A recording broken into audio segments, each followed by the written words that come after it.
ayca sama gars yi ziar naa leen béggee naa leen tey nag dama ñëw joxe sama xalaat ci li Yékini li mu wax ba ku nekk di wax sama xalaat la nag parce que àdduna moom ku nekk ak sa xalaat noonu ngay waxee dañuy diglu li mu wax tuuti rek après man ma ñëw joxe ci sama xalaat. gisatuñ la ngay wax lu bari ci làmb ji même pas nu ma wax sax ci làmb ji mais sortie médiatique presque dootoo ko defati loolu moo ko waral. waaw parce que ñu bari wax nañ ci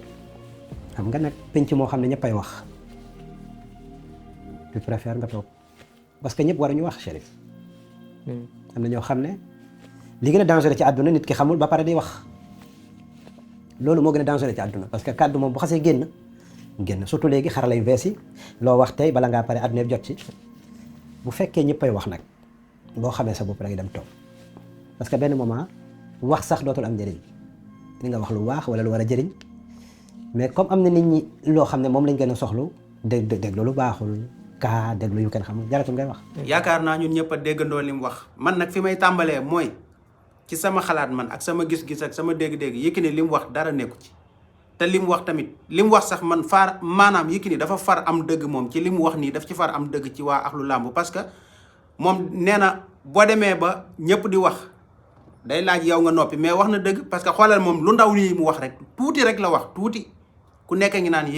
Yékini léegi kooku su waxoon lu bari fu mu jëm te nit dafa am fi ngay toll nga dem ba am njaboot mu leer na la yow gis nga yéen ñëpp gis ngeen ni dëkk bi di doxee internet bi nu muy doxee te am na ni nga xam ne soo ko melee da ngay am li ngay bañ te Yékini amaana bëggul di nekk di wax ci lii tey ñu ne la jàppal fee comme li xew nii rek moom lu ndaw rek la wax tuuti la wax ku nekk ngi wax Yékini léegi nag loolu noppi daf koy gën li mu wax dara nekku ci ku mu neex da ngay wax ku mu neex nga noppi moo ko gënal mais na noppi daa mu ngi nii wax na lu ndaw ku nekk ngi wax ci deram kooku su waxoon lu bari tey jii fu mu jëm te gis ngeen internet nu muy doxee comme ni ma ko waxee da ngay wax benn affaire bu ndaw ñu saaga la fii